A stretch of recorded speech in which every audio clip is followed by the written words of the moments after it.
So, welcome you all in my next lecture.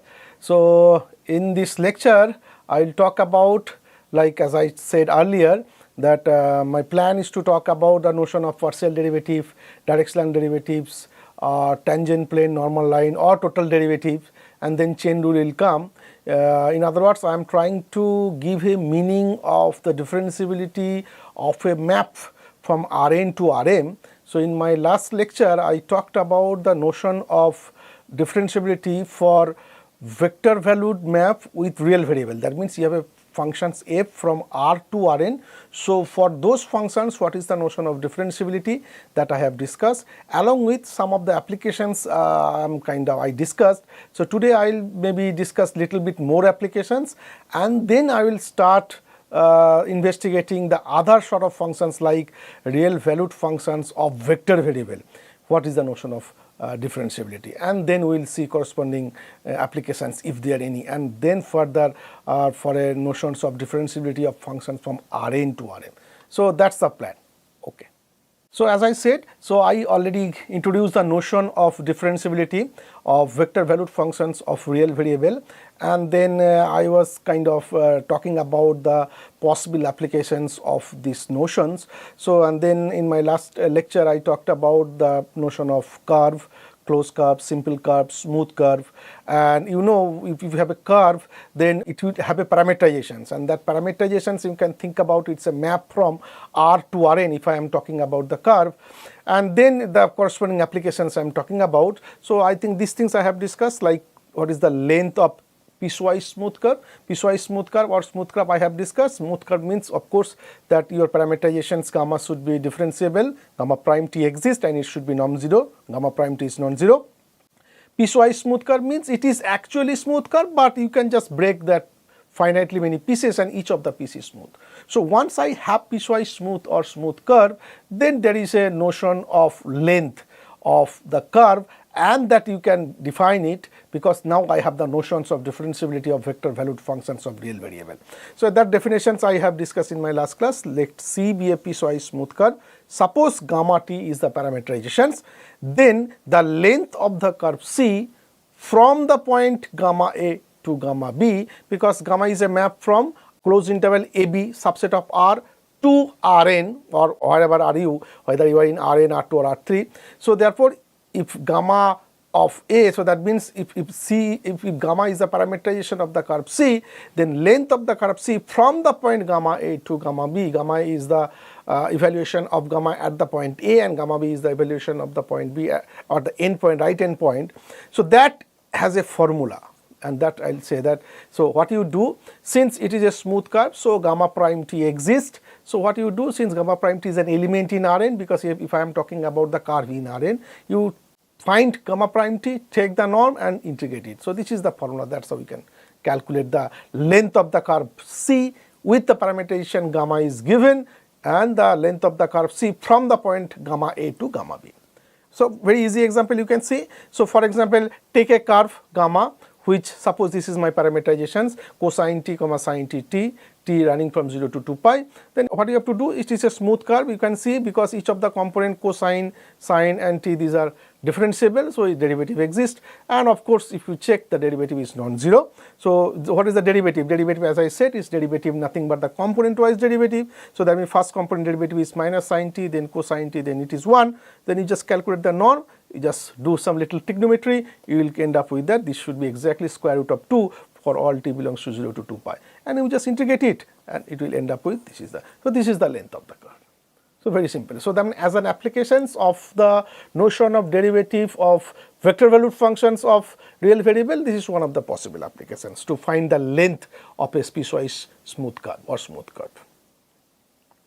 Another few examples I have given. So, suppose you have a smooth curve C in R3, okay. So, once you have a R3, so that means you know that R3 has a orthonormal basis consisting of 3 vectors. So, therefore, suppose I will have the parameterization gamma t, which I am writing is xt I cap, yt j cap plus zt k cap. So, this is the kind of parameterizations of the curve C in R3. Then what you have to do, so this is the corresponding formula you can derive. So, what is the length of the curve? So, what you do, perform what is gamma prime of t, and gamma prime of t is nothing but because gamma t has a component xt, yt, zt.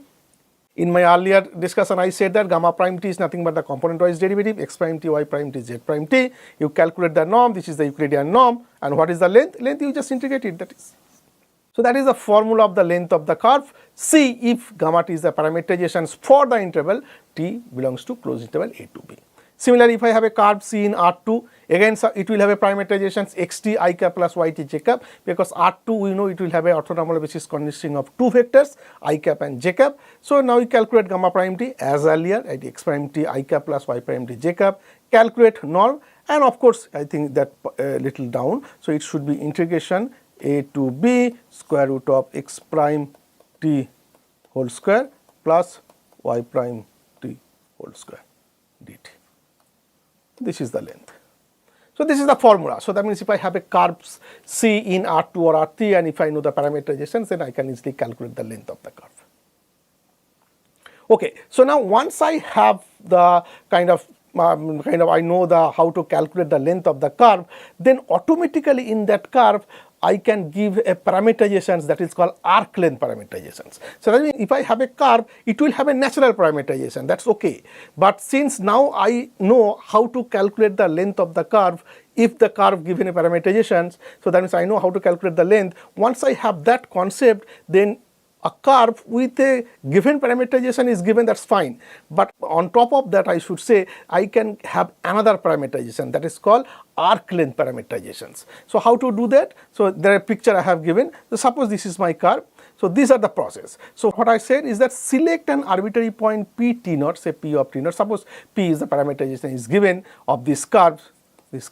So suppose take an arbitrary point p t naught, say on the curve C. Suppose this is as a base point or reference point I have given. Suppose something I have given, suppose this is my base point.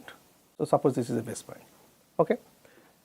Then what it says is that starting from the point, so that means suppose you have a curve, you have a point on that curve. Okay. So it says that starting from the point, choose one directions along the curve to be positive direction. So that means if I fix a point on the curve, so I will have one direction, so either I can go that side or I can go this side. So that means if I have this point, if I go this direction, that I will say that is a positive directions, and if I go in this direction, that will be negative directions. In other words, mathematically I have to say what do I mean with that. So I am saying that okay, usually the direction we get on the curve for t greater than t naught. So that means you have a fixed base point or reference point p of t naught. What you do, you take t is greater than t naught and consider the point pt. So you will go one direction in the curve, that is I am talking about the positive directions, and if t is less than t naught, that means the corresponding point pt will be in the different direction, that I am saying is the negative directions. That means if I take t greater than t naught and the point pt goes in one of the direction, that is I am talking about the positive directions, and if t is less than t naught and the point pt going another direction of the curve, then I am saying the negative directions. Okay. Now look, the third point. If pt is a point on the curve, let st be the distance from the point pt naught to pt along the curve. So what I am doing, suppose this is my base point, suppose this is pt naught, okay, and suppose t is greater than t naught. Suppose this is my point pt. This is my point pt. Okay. So now I have a curve, I have a 2 points pt naught, pt. I know that by just concept I have discussed, what will be the length of the, or what will be the distance from pt naught to pt along the curve. So that means that is nothing but the arc length, and that I know how to calculate it. So therefore once I have a fixed base point pt naught, and if I take pt where t is greater than t naught, so that means suppose if this is my pt, so that means I know what will be the length from the point pt naught to pt along the curve. In other words, that is nothing but the arc length. That's what exactly I have written. So let st be the distance from the pt naught to pt along the curve. Okay. So that means that part I can calculate it, because I know the parameterizations, I know how to calculate the length. So then what I am doing is that for each value of s, that means fixed t, you have a s of t which will be a fixed value, and what is that value? So this value associate a point pt on the curve, say C, and you have a fixed base point pt naught. So that means once I am talking about the value of s, that means I am talking about another point pt on the curve, and along with the distance from pt naught to pt. So therefore I am saying that each value of s determines a point on C, and this parameterization s with respect to s. Okay. So that means what I am doing is that, so I have a curve, I fix a base point, say Pt naught, then I am considering t greater than t naught, I will have another point Pt on the curve. I am just taking the arc length or distance from the point Pt naught to Pt along the curve. It will give that value. So by each value of S, associate a point on the curve, and that is called the arc length parameterizations. So we call S is the arc length parameter for the curve, and this if t is greater than t naught, I am saying that St is positive because it is in Pt naught, as I said. So if it is the distance from Pt naught to Pt, and if t is less than t naught, then I am saying that this is St is negative. Okay. So if I do one example, it will be more clear. So that means given a curve with a natural parameterization is given, and since just now I have discussed how to calculate the length of the curve, once I have that concept, then I can give a arc length parameterizations of the given curve. Here it is. So these are the steps. If you follow these steps, then you will be able to calculate what it says, arc length parameter with base point Pt naught. So suppose C is a smooth curve with parameterization, say Rt is equal to xt, yt, zt. So I am in R3. Okay. Then do the following steps. Find the arc length parameter of C with respect to the base point Pt naught. So for the first step is fix the base point Pt naught. Suppose if it is not given, you choose a fixed base point, say Pt naught for some point t naught in the interval I. Then next step, what you have to do, you have to calculate the length. As I said, if I take any point, what is St? St is nothing but denoting at S. So St is nothing but the distance from Pt naught. So I have this is my base point Pt naught. Once I am talking about St, that means I have a point Pt on the curve. So that means I want the distance from Pt naught to Pt along the curve. So that means I need the arc length of the curve C from the point Pt naught to Pt along the curve. And what is the formula I just discussed? So this is nothing but what you do. So this is parameterization is given. So what you have to do? You have to just take the derivative of r. That means r prime j you have to take, and you know the derivative. That means component wise derivative, and take the norm of this r prime and just integrate it from t naught to t, and that's exactly that's exactly the point. So this is nothing but x prime j, y prime j, z prime j, because this is the parameterization is given. This is the corresponding norm of or mod of r prime j. Okay.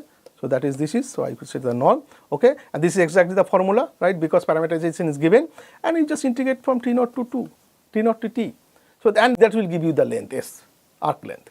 So that means once I have the curve C, I will have the parameterization Rt, then fix a base point, calculate St. This is nothing but the length from the point Pt naught to Pt along the curve, that we know the formula.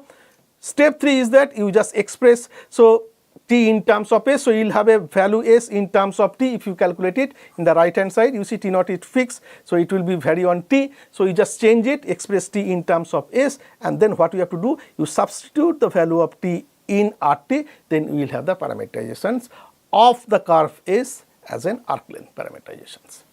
Okay. So one example might be useful if I do that. Okay. So that's what this is the example if you check. For example, find the arc length parameterizations of the circular helix. This is the parameterization is given, and you have a base point is given. Then you have to find what will be the arc length parameterizations of this circular helix. Okay, it's very easy because this is parameterizations Rt with of the curved circular helix is given.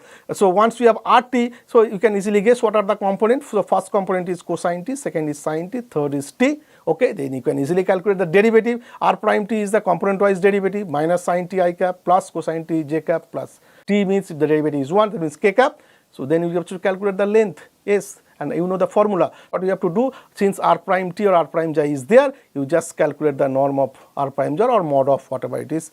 So this is the Euclidean norm. Okay, so you just calculate it. So this is norm of r prime j, or sometimes I am just writing modulus of r prime j.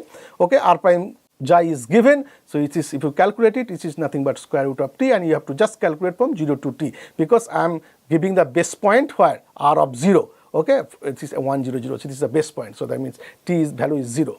So 0 to t you just integrate, and if you just calculate it, it is square root of t. So that means what is the relation? S is equal to square root 2 times t. Then you just take or write t in terms of s. So if I write t in terms of s, this is nothing but t is equal to s by root 2. And then what is the final step? You just replace that t in this here. That's it. So that means I am just writing f of s, which is nothing but r of s by root 2. That's it. And if I put r s by root 2, it will end up with this one. So this is the corresponding arc length parameterizations. So that means using that nice applications, if I have a curve with the usual parameterizations, I can have another parameterization that is called arc length parameterizations, because I can calculate the length of the curve from some one point to another point along the curve. Is an applications of the notions of derivative of vector valued functions of real variable. Okay, so these are another few concepts you can define. So I can talk about tangent vector, normal vector and binomial vector. So let's see be a smooth curve in Rn. Suppose Rt is the corresponding parameterization is given on the interval I, then these are the following. This you can take out as a definitions. Okay, so the unit tangent vector to the curve C at the point Rt. So this is the formula. So Tt is nothing but R prime t divided by norm of R prime t. So you have a curve. You have a parameterization Rt is given. So what is the unit tangent vector? So formula, you just take the derivative of R and divided by norm of Rt. Second one is that what is unit normal vector or principal normal vector? So if derivative of the tangent vector t prime t is non-zero for all t in the interior, then the unit normal vector or principal normal vector to the curve C at the point Rt is, this is the formula. What you have to do, you take the derivative of the tangent vector, that means t prime t, and divided by norm of t prime t. So this is the corresponding unit normal vector. And then there is another formula for the binomial vector. So the binomial vector to the curve C at the point Rt is nothing but the cross product of the tangent vector and the normal vector for t is in interior. Okay, so these are the formulas. Since I know that once I have a smooth curve or piecewise smooth curve, then I can talk about tangent vector, normal vector and binomial vector. If I have a curve C and with the parameterization Rt, then this is the corresponding formula of tangent vector, normal vector and binomial vector. So one example, okay, so there is a geometrical connections between tangent vector, normal vector and binomial vector. It says that this tangent vector, normal vector and binomial vector, they are mutually perpendicular. So this is, look at this figure. So if I have a helix, this circular helix, suppose this is my point, okay, suppose this is my point. So look, so this is my tangent vector, this is t is tangent vector from the curve. Normal means it's perpendicular to the tangent, and binomial is that going down. So this t and b, they are mutually perpendicular. So if I have a curve, then this is the corresponding kind of geometrical kind of for tangent, normal and binomial vector. So the vectors t and b are mutually perpendicular unit vectors. Unit vectors means I am dividing by norm of those vectors. Okay. One easy example I said, so okay, find the, like for example this sort of examples you can try. So for example, find the unit tangent vector, unit normal vector and binomial vector of this curve.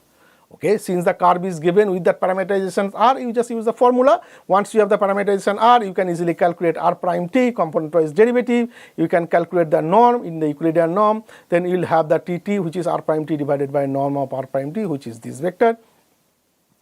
Then you just calculate the derivative of the tangent vector t prime t. Because you know Tt, again you can take the derivative. And derivative is the component wise derivative, you know, I already discussed. Then you can also calculate the norm, then you can get the normal vector, which is t prime t divided by norm of t prime t, this vector.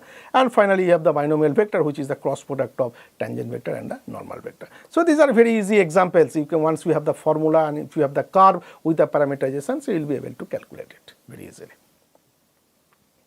Okay, so this is another formula. So if you look at the earlier one I have a curve with the usual parameterizations. But as I said, once I have a curve with the usual parameterizations, then I can have another parameterizations of that curve, that means arc length parameterization. So that's what I have written. So finding the tangent, normal and binomial curve is the parameterization in terms of arc length. That means if C is a smooth curve in R2 or R3, and suppose you have a parameterizations of this curve given in terms of arc length parameterization is given, then of course there will be a formula. Okay, what is that formula? You have a unit tangent vector, which is Ts, which is nothing but R prime of S, unit normal vector, which is Ns, which is R double prime S divided by norm of R double prime S, and binomial vector Vs, which is nothing but of course tangent cross normal, that means R prime S cross R double prime S divided by norm of R double prime S. So this is the formula corresponding unit tangent vector, unit normal vector and binomial vector if I have a curve with arc length parameterization is given. In fact, you can deduce it from this earlier one.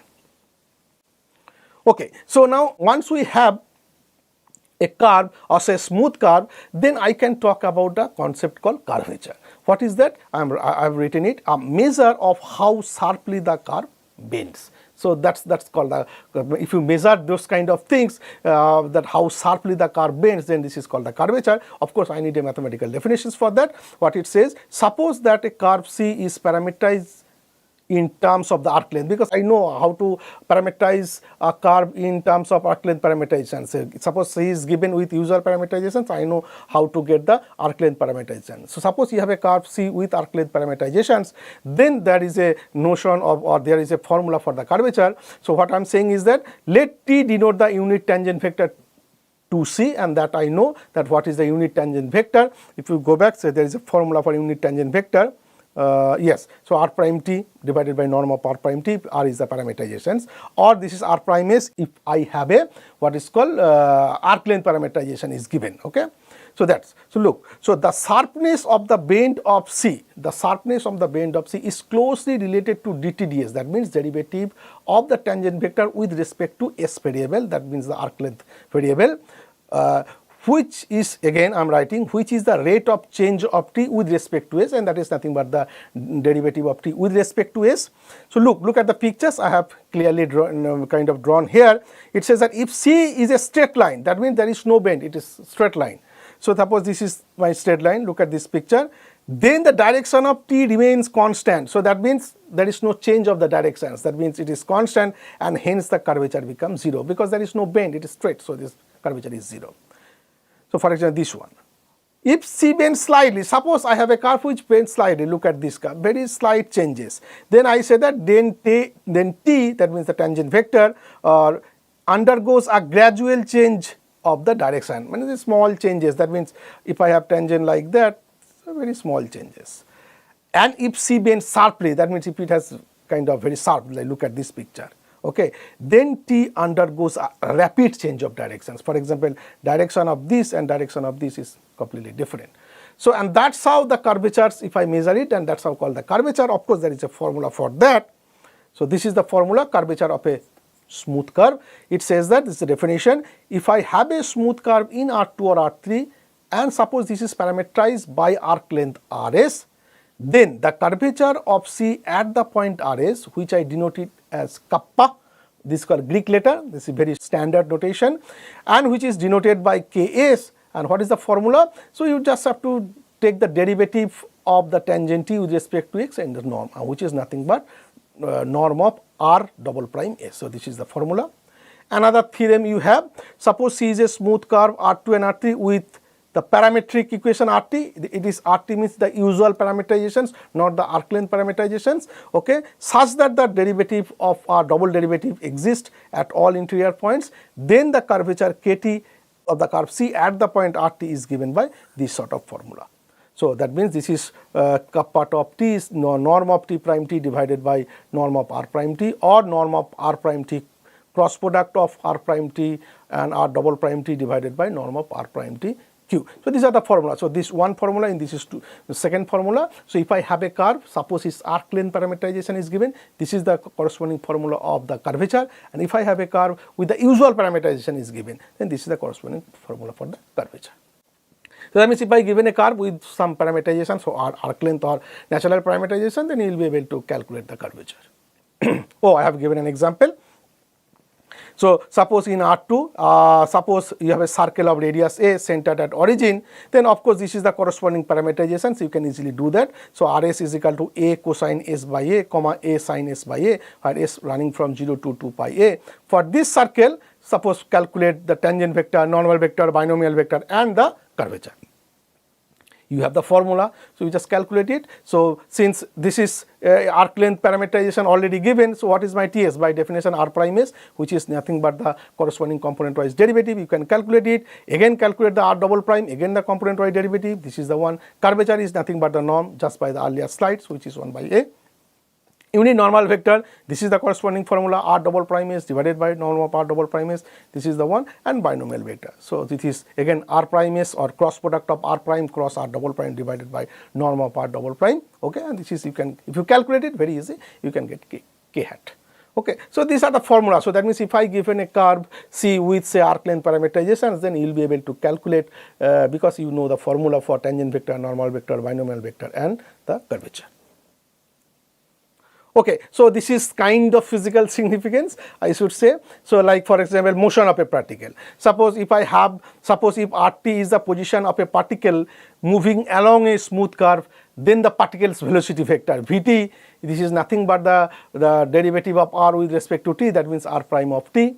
What about the acceleration vector? That means the derivative of the velocity, that means a of t, which is nothing but dv dt, which is nothing but d2r d2t, that means r double prime t. What is the speed? Which is the norm of the velocity vector. What is the directions of motions? This is Vt divided by norm of Pt. So these are the formula. That means in the kind of physical point of view, you can think about that. Okay, this is a kind of corresponding natural notations. The bold letter V denotes the velocity vector, and the bold A, small a, denotes the acceleration vector. And this is the formula, you know, all of you. Velocity is nothing but speed times direction of the motion. This is the physical significance of those things. Yeah, you can think about that.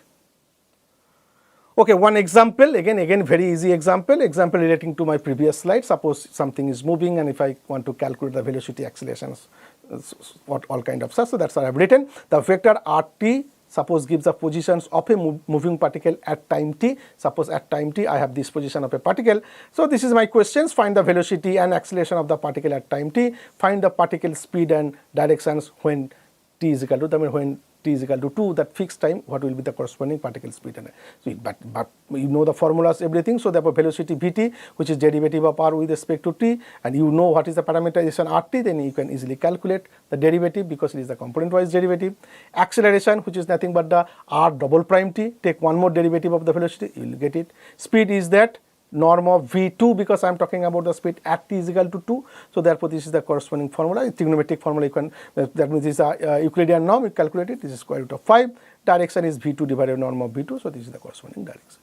So easily you can have this kind of, I should say, since we have the formula. So if you have, if you know the curve or moving particle, positions of the particle, moving particle at some point t with the kind of positions, and that means in whether R3 or Rn, or in fact R3 is better because you can calculate it very easily. Rn will be more complicated. So then there is a formula, you can calculate the corresponding velocity and acceleration of the particle at time t, or speed and directions accordingly. Okay, so I think I should stop here. So this is kind of very, or I should not say brief. So this is actually first what I have done is that I have introduced the notion of derivative of vector valued functions of real variable, and then as I said, or I think I have convinced you enoughly that this is little bit of parallel extension of the notions of derivative in the real variable case of real valued functions, and then I have given couple of applications. Then I actually define what is curve in R2, R3 or Rn. Then there is a parameterizations, and those parameterizations you can think about as a continuous map from R to Rn, and then there is a differentiability will be there to talk about smooth curve. And then once I have the notion of smooth curve, that means derivative, then couple of applications like how to calculate length of the curve, and then what will be the arc length parameterizations and some physical significance. So this is all about the derivative of a vector valued functions of real variable.